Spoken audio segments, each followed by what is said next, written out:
pas un auteur aujourd'hui, mais un des précieux soutiens du réseau Rencontre des auteurs francophones. Je reçois Lou Batkoun. Bonjour Lou. Enchantée Sandrine. Alors Lou, vous venez de rejoindre, je le disais, l'équipe de soutien à Rencontre des auteurs francophones en qualité de spécialiste des relations publiques.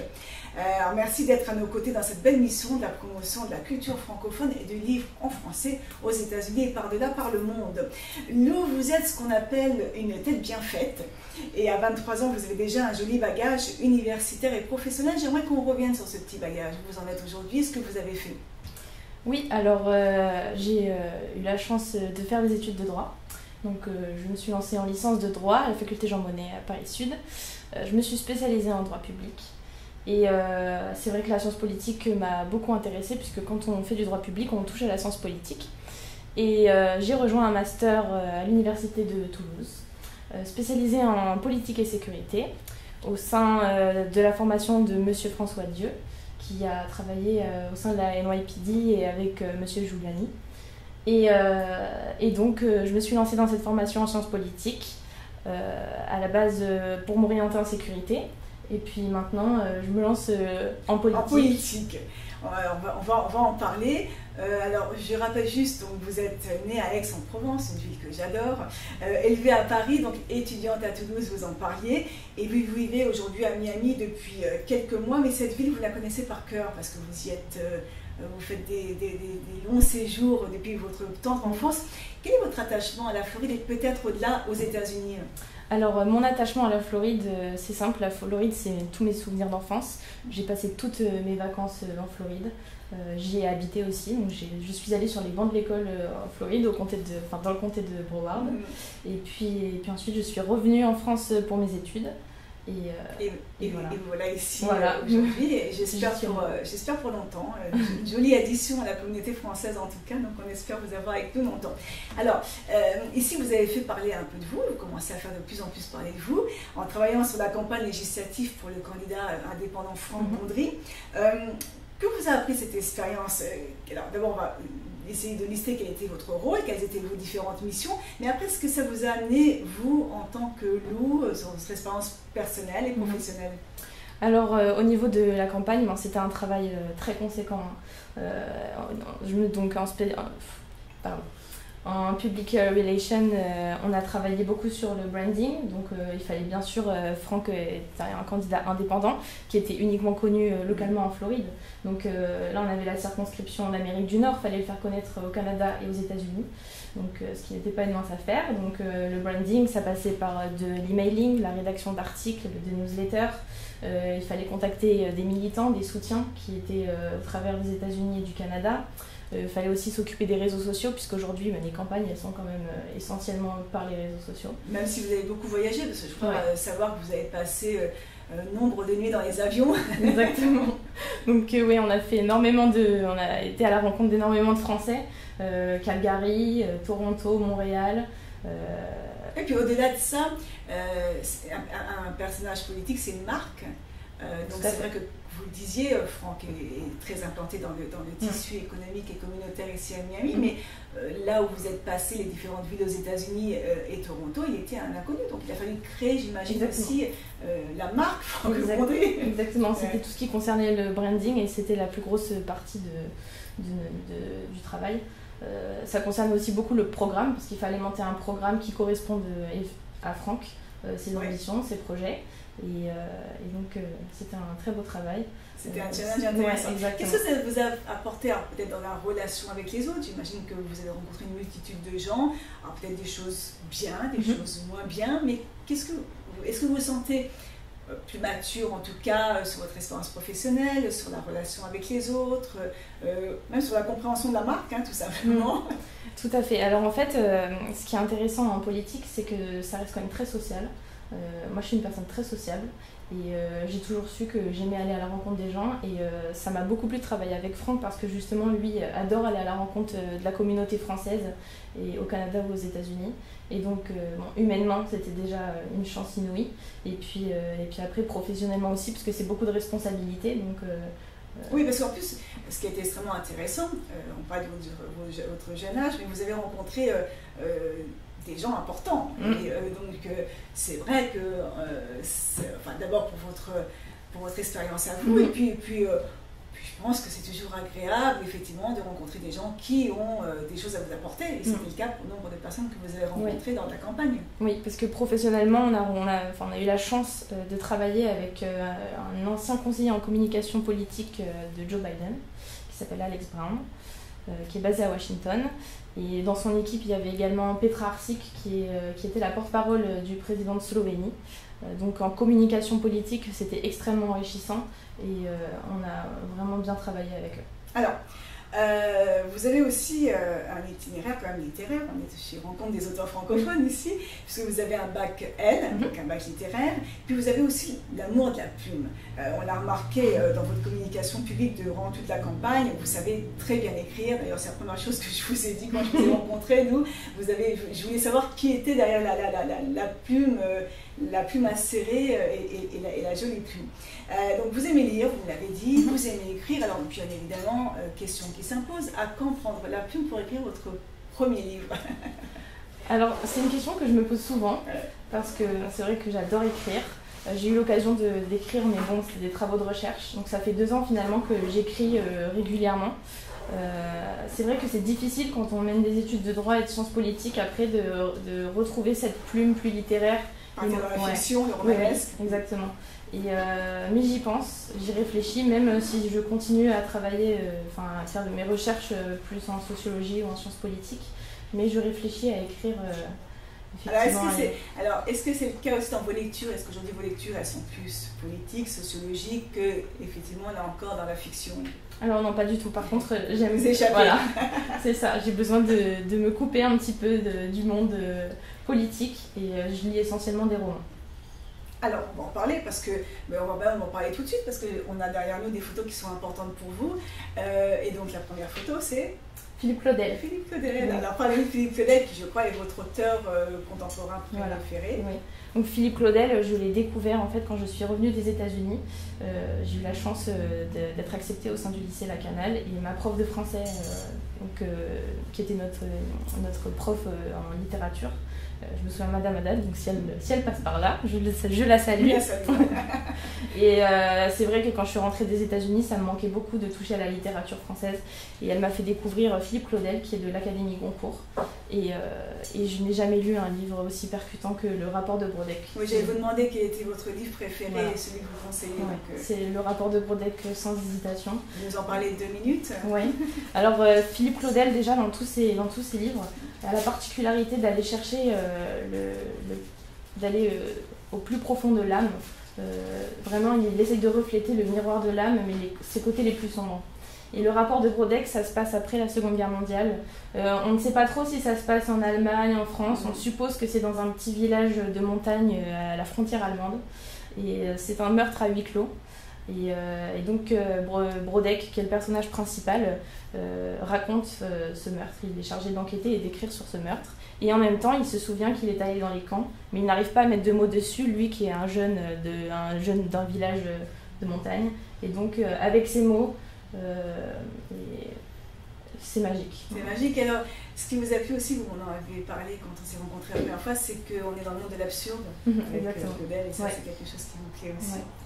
On va continuer sur les photos. Tiens, la photo qui est derrière, juste moi, c'est vos parents. Alors, je crois que vous étiez à New York, et non, les briques roses ne sont pas celles de New York, c'est celles de Toulouse. Voilà, Toulouse. La ville rose, c'est ma ville de cœur. Donc, je suis très très proche de mes parents.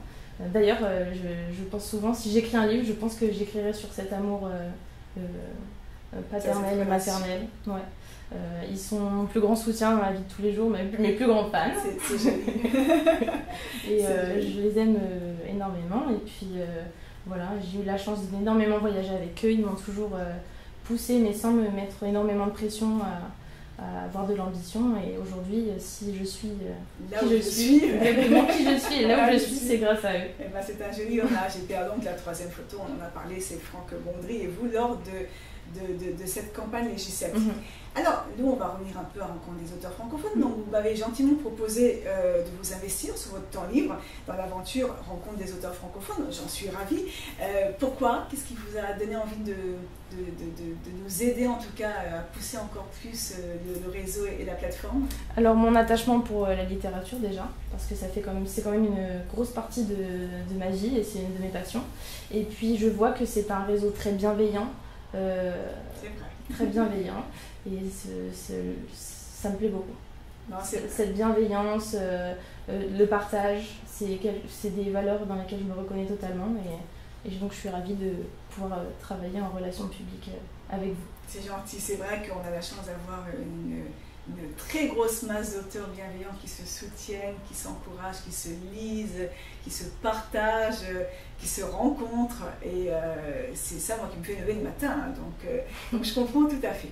On a parlé littérature, on va faire un petit écart, on va parler cinéma, puisqu'il y a un film qui vous tient à cœur, un film qui va sortir au second semestre, j'imagine, 2022. C'est celui qui va raconter une période sombre de l'histoire de votre famille. Donc cette histoire, la vôtre, elle a été maintes fois, vous allez nous en parler, elle a été maintes fois évoquée par de grands auteurs, notamment par Serge Klarsfeld aussi. Alors, vous allez un peu nous en parler. Après, j'aimerais savoir comment on vit avec ce passé. Mais d'abord, racontez-nous l'histoire de cette grande tante dont on a beaucoup parlé. Voilà, alors en fait, Annette Zellman, donc, qui est ma grande tante, était issue d'une famille juive polonaise basée à Nancy.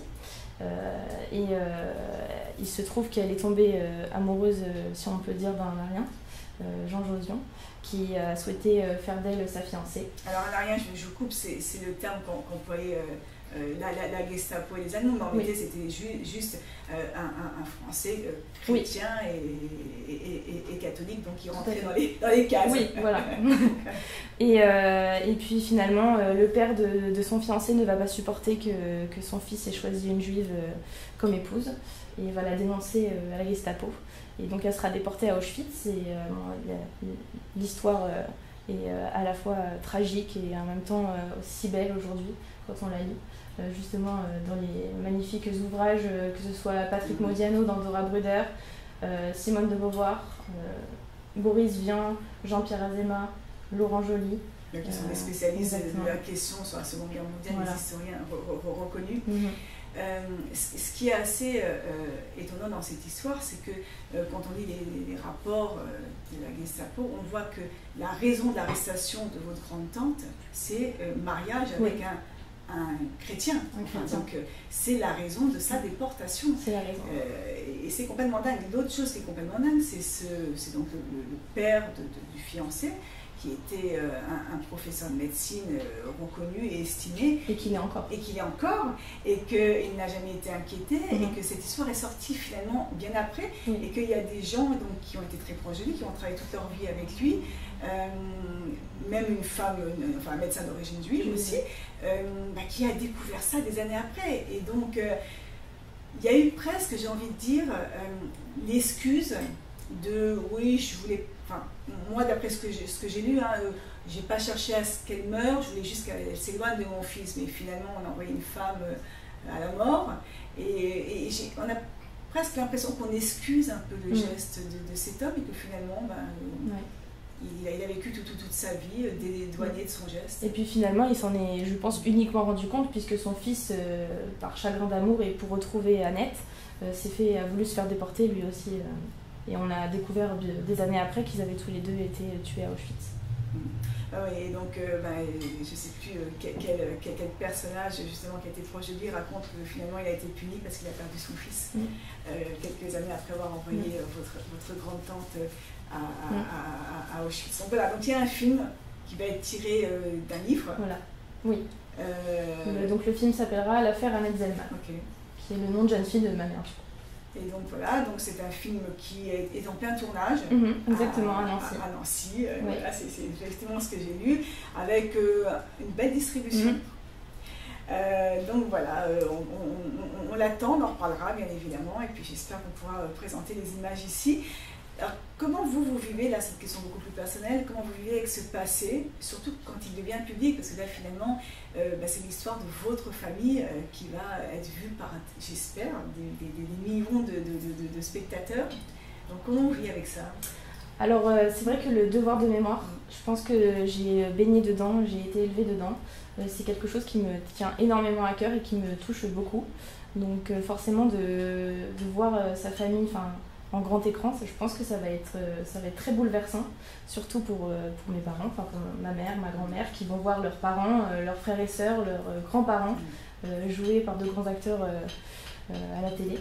Donc je pense que ça va être très bouleversant, mais en même temps, on va, pour les générations futures, je pense que il va y avoir une vraie mémoire sur l'histoire. Ouais. Et il faut la répéter. Quand on voit les chiffres aujourd'hui et qu'en France, je ne sais plus quel est le chiffre hallucinant de jeunes de moins de 18 ans qui ne savent même pas ce qu'est la Shoah. Il faut continuer à répéter le devoir de mémoire. Il y a eu des réticences au sein de votre famille que le livre soit devenu un film. Est-ce qu'on a eu peur ou est-ce qu'on a encore peur de ce que ça peut projeter? Non, pas du tout. Pas du tout, puisque ma grande-tante Michèle Zellman continue aujourd'hui de témoigner de son traumatisme et de ce qu'elle a vécu pendant la Seconde Guerre mondiale, et du coup de sa sœur, Annette Zellman. Et puis c'était avec grand plaisir qu'elle a accueilli les réalisateurs pour leur parler de son histoire, de l'histoire d'Annette. Et dans la famille, on est très attachés, encore une fois, au devoir de mémoire. Et j'ai ma tante qui, d'ailleurs, s'appelle Annette Zellman. Ouais.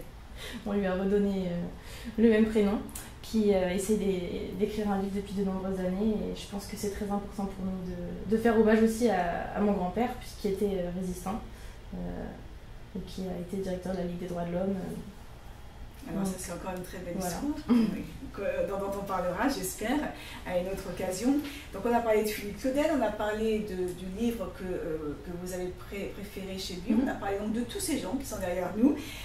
On va parler de vos projets maintenant. Quels sont vos projets à court et moyen terme? Alors à court terme, j'aimerais continuer à travailler en public relations. C'est vrai qu'il y a pas mal d'opportunités qui se présentent. Voilà, j'aimerais continuer à écrire, parce que ça fait aussi partie du travail de branding et de marketing. Donc en politique, j'aime beaucoup ça, toucher les électeurs, toucher une communauté. Et puis voilà. Et puis l'envie de rester à Miami ou d'envie de voir si l'herbe est plus verte ailleurs? Voilà, j'aimerais bien m'établir en Floride. C'est vrai que l'herbe est très verte. Oui, surtout en été, il pleut beaucoup. Alors dernière petite question, peut-être vos conseils pour les jeunes qui seraient attirés par les États-Unis, parce que c'est vrai qu'on reçoit tous des milliers de messages, j'aimerais venir, comment je fais pour venir travailler, est-ce que quelqu'un veut m'embaucher? Ça ne marche pas comme ça, mais après leur avoir dit ça, quel est le conseil que vous leur donnez, vous? Le conseil, si vous avez l'opportunité d'aller travailler aux États-Unis, il faut le faire, parce que pour des jeunes diplômés ou même qui sont encore en train de mener leurs études, il y a énormément d'opportunités qui se présentent. C'est un milieu et une culture du travail qui est quand même difficile, mais bienveillante. Et si on voit que vous êtes acharné du travail et que vous avez envie de travailler, de très belles choses peuvent s'offrir à vous. Oui, d'ailleurs, vous qui avez étudié ici, vous le savez, ici, tout ce qui est, quand vous travaillez bien, vous recevez toutes les récompenses possibles, mais quand vous ne travaillez pas bien, mais que vous faites un effort, on vous dit c'est pas grave, tu y arriveras, la prochaine fois tu feras mieux. Ça, c'est vrai qu'on le retrouve dans l'entrepreneuriat. Si on échoue, c'est pas grave, on fera mieux la prochaine fois, et c'est de l'échec qu'on apprend. Il y a une immensité des possibles aux États-Unis, je pense, qui se fait rare en Europe. Et c'est dommage parce que du coup, ça encouragerait beaucoup de jeunes. Qu'est-ce que vous dites aux jeunes? Essayez de trouver un stage, essayez de faire un VIE, Un VIE, je crois que c'est pas mal. C'est vraiment j'ai beaucoup d'amis à la fin de leur master qui veulent en faire un. Et un stage, oui, ça peut être un stage de longue durée. Dès qu'il y a une opportunité à prendre, je pense, quand on est jeune, à l'étranger, c'est toujours une chance inouïe. Merci. Vous allez lire quoi ce soir? On va finir avec un peu de littérature. Je crois que je vais lire le livre que vous m'avez donné, que vous avez écrit. C'était pas prévu. Merci Lou. Alors, bonne lecture. Et puis ravi de vous avoir à nos côtés. On vous verra régulièrement sur les réseaux sociaux et puis un peu partout. Vous allez nous accompagner quelques semaines en tout cas, et puis j'espère tout au long de l'année à vos heures perdues. Merci d'avoir été là. Merci beaucoup d'avoir inauguré ce studio, parce que c'est la première fois qu'on fait l'émission dans le studio de la Maison de la France et de l'Europe. Donc cette superbe maison de 600 mètres carrés que nous avons ouvert il y a très peu de temps et que nous allons inaugurer officiellement dans quelques semaines à Miami, au cœur de Miami. Donc voilà, vous étiez en direct du studio. À très bientôt, merci. Au revoir. Au revoir.